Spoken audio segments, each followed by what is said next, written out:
Justice Maheshwari अपना फैसला पढ़ रहे हैं और अब तीसरे जज अपना फैसला पढ़ रहे हैं। ऐसा in any manner cause damage to the basic structure of the Constitution of India. C. Reservation for economically weaker sections of citizens up to 10% in addition to the existing reservations does not result in violation of any essential feature of the Constitution of India and does not cause any damage to the basic structure of the Constitution of India on account of breach of the ceiling limit of 50% because that ceiling limit itself is not inflexible and in any case applies only to the reservations envisaged by Articles 15.4, 15.5 and 16.4 of the Constitution of India. Not much of the contentions have been urged in relation to the impact of the amendment in question on admissions to private unaided institutions. However, it could at once be clarified that what has been observed here and above in relation to the principal part of challenge to the amendment in question, read with the decision of this court in Pramati Trust, the answer to the issue framed in that regard would also be against the challenge. Accordingly, and in view of the above, the answers to the issues formulated in these matters are as follows. 1. The 103rd Constitution Amendment cannot be said to breach the basic structure of the Constitution by permitting the state to make special provisions, including reservation, based on economic criteria. 2. The 103rd Constitution Amendment cannot be said to breach the basic structure of the Constitution by permitting the state to make special provisions in relation to the admission to private unaided institutions. 3. The 103rd Constitution Amendment cannot be said to breach the basic structure of the Constitution in excluding the SEBCs, OBCs, SCs, STs from the scope of EWS reservation. Consequently, the transferred cases, transfer petitions, read petitions, and the petition for special leave appeal forming the part of this batch of matters are dismissed. Our acknowledgements while closing on this reference, sincere thanks and compliments deserve to be placed on record for the learned counsel for the respective parties, their associates and their researchers, and also all the constructive contributors whose erudite and scholarly presentation of respective viewpoints has rendered invaluable assistance to this court in shaping the formulations herein. Thank you. I'll now invite Honorable Justice Bela Trivedi to place her view. I have concurred with the opinion of Brother Justice Maheshwari. However, have penned down certain my views also. I'll just read them out. As well settled, it must be presumed that the legislature understands and appreciates the needs of its own people. Its laws are directed to the problems made manifest by experience, and its discriminations are based on adequate norms.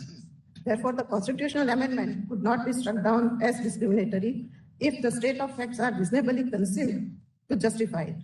In the instant case, the legislature, being aware of the exclusion of economically weaker section of the citizens from having the benefit of reservations provided to the SCs, STs, and SCBCs citizens in Clause 4 and 5 of Article 15 and Clause 4 of Article 16, has come out with the impugned amendment empowering the state to make special provisions for the advancement of EWS other than the classes mentioned in Clause 4 and 5 of 15 and Clause 4 of Article 16.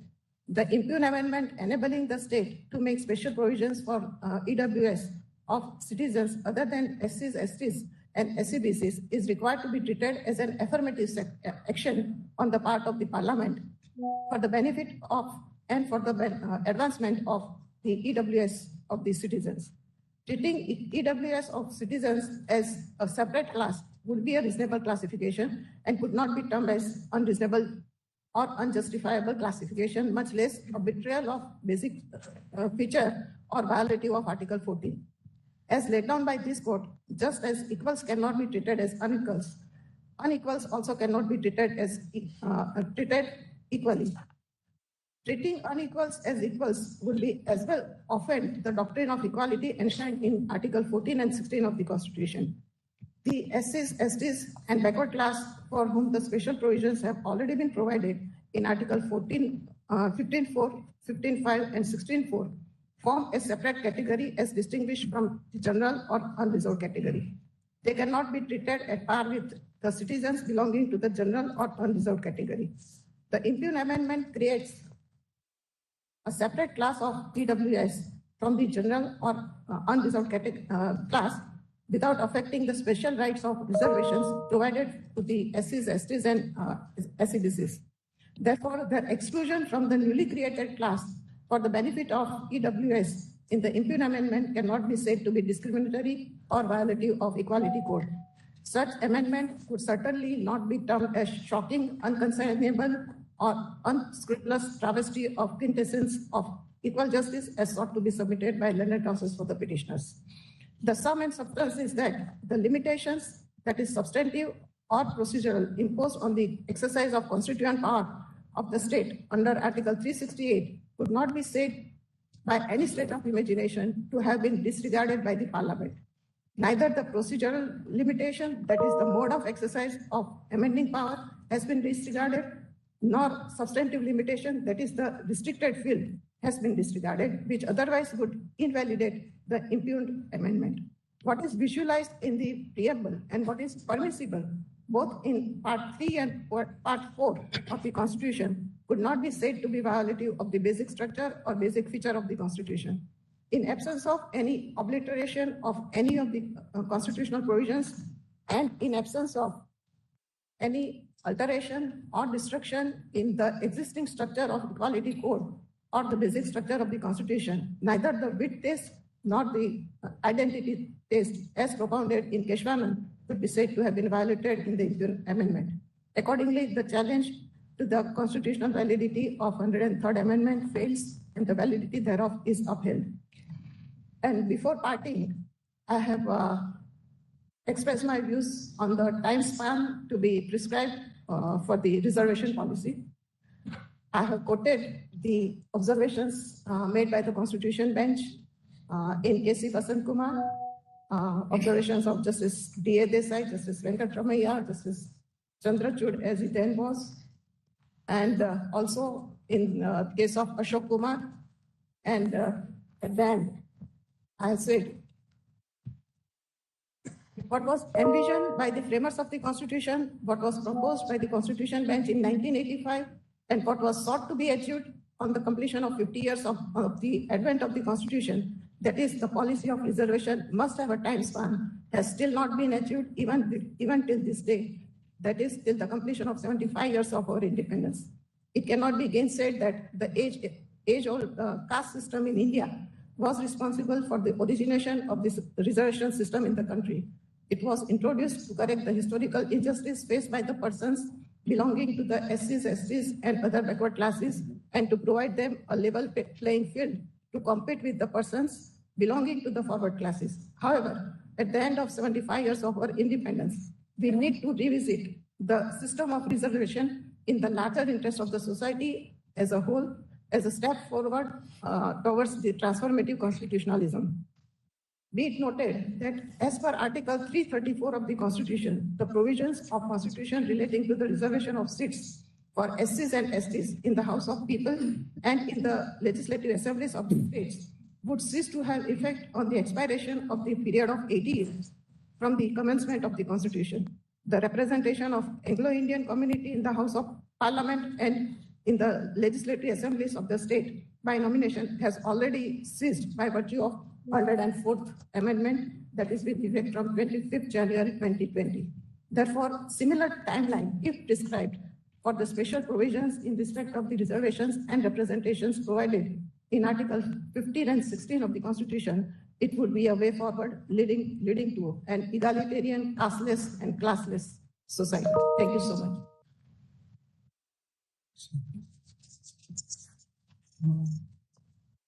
May I now invite Justice Paradiwala to place his view? While concurring with my esteemed brother, Justice Maheshwari, and my esteemed sister, Justice Bila Trivedi, and while upholding the validity of the Impune Amendment, I have thought fit to observe. I quote, thus, reservation is not an end, but a means to secure social and economic justice. Reservation should not be allowed to become a vested interest. Real solution, however, lies in eliminating the causes that have led to the social, educational, and economic backwardness of the weaker sections of the community. This exercise of eliminating the causes started immediately after the independence, that is almost 7 decades back, and it still continues. The long-standing development and the spread of education have resulted in tapering the gap between the classes to a considerable extent. As larger percentages of backward class members attain acceptable standards of education and employment, they should be removed from the backward categories so that the attention can be paid towards those classes which genuinely need help. In such circumstances, it is very much necessary to take into review the method of identification and the ways of determination of backward classes, and also ascertain whether the criteria adopted or applied for the classification of backward is relevant for today's conditions. The idea of Babasaheb Ambedkar was to bring social harmony by introducing reservation for only 10 years. However, it has continued past 7 decades. Reservation should not continue for an indefinite period of time so as to become a vested interest. In the result, I hold that the impugned amendment is valid and in no manner alters the basic structure of the Constitution. Thank you. Finally, I invite Justice Ravindra Bhatt to place it.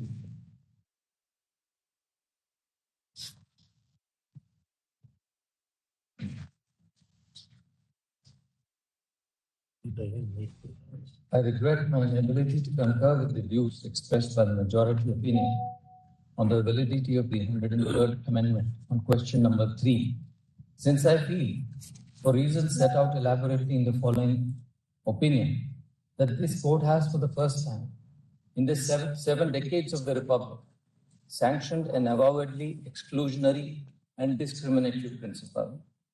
Our Constitution does not speak the language of exclusion. In my considered opinion, the amendment by the language of exclusion undermines the fabric of social justice and thereby the basic structure.